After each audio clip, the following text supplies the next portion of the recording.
ഷഫീദ്, ഈ നേരത്തെ ദേവസ്വം ബോർഡ് യോഗം ചേർന്നെടുത്ത തീരുമാനത്തിൽ എവിടെയും ഉണ്ണികൃഷ്ണൻ പോറ്റിയുടെ പേരെ ഉണ്ടായിട്ടില്ല എന്നാണോ? അതായത് ഉണ്ണികൃഷ്ണൻ പോറ്റിയെ കുറിച്ച് ഒരു പരാമർശവും ഇല്ലാത്തൊരു തീരുമാനം, യോഗ തീരുമാനം, അതിൽ ഈ ഉണ്ണികൃഷ്ണൻ പോറ്റി എന്ന ആളുടെ പേര് ചേർക്കുന്നു. അത് മാത്രമല്ല, എന്തായിരുന്നു തീരുമാനം യഥാർത്ഥത്തിൽ എടുത്തത്, അതിന് ഘടകവിരുദ്ധമായിട്ടുള്ള കാര്യമാണ് യഥാർത്ഥത്തിൽ ഈ സെക്രട്ടറി എഴുതി ചേർത്തത്. അങ്ങനെ ഒരു സെക്രട്ടറി മാത്രം വിചാരിച്ചാൽ നടക്കുന്നതാണോ ഈ തീരുമാനം മാറ്റൽ? അതിൽ മറ്റാരുടെയെങ്കിലും പങ്ക്, ഇപ്പോൾ കൂട്ടുപ്രതികളായി അല്ലെങ്കിൽ ഈ പ്രതിപട്ടികയിലുള്ള മറ്റുള്ളവർ, നമ്മുടെ ഈ പറയുന്നത് പോലെ മുൻ അഡ്മിനിസ്ട്രേറ്റീവ് ഓഫീസർ അടക്കമുള്ള ആൾക്കാർക്കൊക്കെ ഇതിൽ പങ്കുണ്ടോ എന്ന കാര്യങ്ങളൊക്കെ ഒരു വ്യക്തത അത് എപ്പോഴുണ്ടാകും ഷഫീദ്?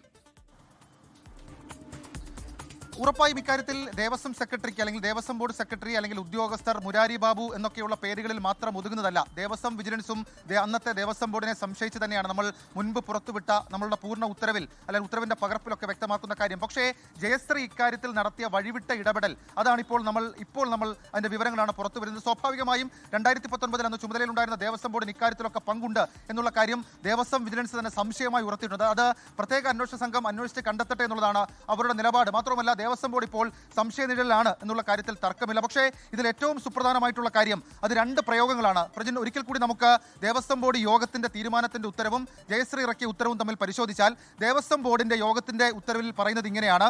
അതായത് ശബരിമലയിലെ സ്വർണ്ണപ്പാളി അത് നവീകരണവുമായി ബന്ധപ്പെട്ട് ഉണ്ണികൃഷ്ണൻ പോറ്റി ബാംഗ്ലൂർ എന്ന ഭക്തൻ ശബരിമല എക്സിക്യൂട്ടീവ് ഓഫീസർക്ക് അപേക്ഷ സമർപ്പിച്ചിട്ടുണ്ട്. മാത്രമല്ല, അത് സംബന്ധിച്ച് ദേവസ്വം തന്ത്രിയുടെ അഭിപ്രായം ആരാഞ്ഞതിൽ മേൽപ്രകാരം ഇത്തരം കാര്യങ്ങളിൽ സ്വർണം പൂശുന്നതിന് അനുവദിക്കാവുന്നതാണെന്ന് അഭിപ്രായപ്പെട്ടിട്ടുണ്ട്. ശബരിമല എക്സിക്യൂട്ടീവ് ഓഫീസറുടെ ശുപാർശയും ദേവസ്വം തന്ത്രിയുടെ അഭിപ്രായവും പരിഗണിച്ച് മേൽ പറഞ്ഞ ഈ പ്രവർത്തികൾ ഉണ്ണികൃഷ്ണൻ പോറ്റി ബാംഗ്ലൂർ എന്ന ഭക്തന്റെ പൂർണ്ണ ചെലവിലും ഉത്തരവാദിത്തത്തിലും തിരുവാഭരണം കമ്മീഷണറുടെ മേൽനോട്ടത്തിലും ചെയ്യുന്നതിന് അനുവാദത്തിനായി ദേവസ്വം കമ്മീഷണർ പരാമർശമായി റിപ്പോർട്ട് ചെയ്തു. പ്രസ്തുത വിഷയം ബോർഡ് ചർച്ച ചെയ്ത് താഴെ പറയുന്ന തീരുമാനം കൈക്കൊണ്ടു.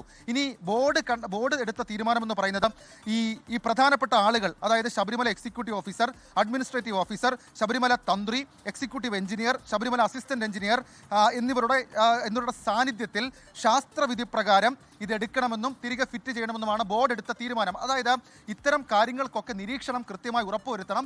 ഈ പറയുന്ന ആളുകളുടെയൊക്കെ സാന്നിധ്യം ഉണ്ണികൃഷ്ണൻ പോറ്റി ഇത് കൊണ്ടുപോകുമ്പോൾ ഉണ്ണികൃഷ്ണൻ പോറ്റിക്കൊപ്പം ഉണ്ടാകണം എന്നുള്ളതായിരുന്നു ദേവസ്വം ബോർഡിന്റെ ദേവസ്വം പ്രോട്ടോകോളൊക്കെ അവർ മുൻനിർത്തിക്കൊണ്ട് അവരെടുത്ത തീരുമാനം. എന്നാൽ ഈ ദേവസ്വം സെക്രട്ടറിയുടെ ഉത്തരവ് ഇറങ്ങിയപ്പോൾ അതിലൊരു വലിയ മാറ്റം ഉണ്ടായിരിക്കുന്നു. അതിൽ പറയുന്ന കാര്യമാണ്, നമ്മൾ ഈ മുൻപ് പറഞ്ഞ പേരുകൾ അവരുടെ ഈ ഭക്തന്റെ, അതായത് ഉണ്ണികൃഷ്ണൻ പോറ്റി എന്ന് പറയപ്പെടുന്ന ഭക്തന്റെ പൂർണ്ണ ചെലവിലും ഉത്തരവാദിത്തത്തിലും ശാസ്ത്രവിധി പ്രകാരം തിരുവാഭരണം കമ്മീഷണറുടെ മേൽനോട്ടത്തിൽ.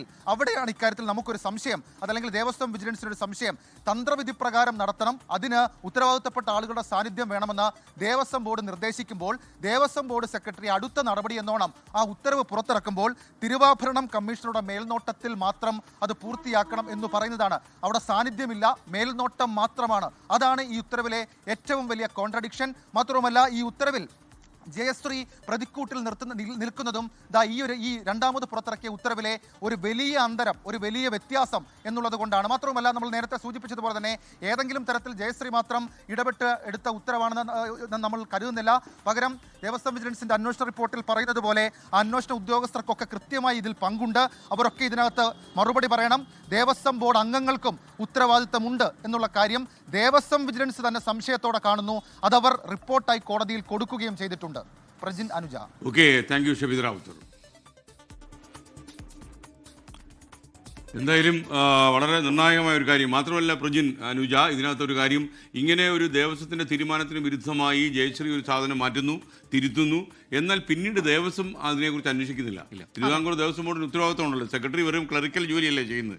അതിനകത്ത് ഉണ്ണികൃഷ്ണൻ പോറ്റിയെ പറഞ്ഞിരിക്കുന്നുണ്ട് ഭക്തൻ എന്നാണ്. ഭക്തൻ, അതേ ഭക്തനാണ് ഈ പറയുന്ന അയ്യപ്പന്റെ സ്വർണ്ണവും അടിച്ചു മാറ്റി കൊണ്ടുപോയെന്നുള്ളതാണ് മറ്റൊരു കാര്യം. അതിൽ ഇതിൽ ഒരുപാട് ക്രമക്കേടുകൾ ഉണ്ട് എന്ന കാര്യം വ്യക്തമാവുന്നുണ്ട്. അതിൽ ആർക്ക് വേണ്ടി എന്തിനു ചെയ്തു എന്നതാണ് ഇനി അറിയേണ്ടത്. സ്കെയിൻ മാത്രമല്ല, ഞാൻ തുടക്കത്തിലൊരു നിലപാടെടുത്തു.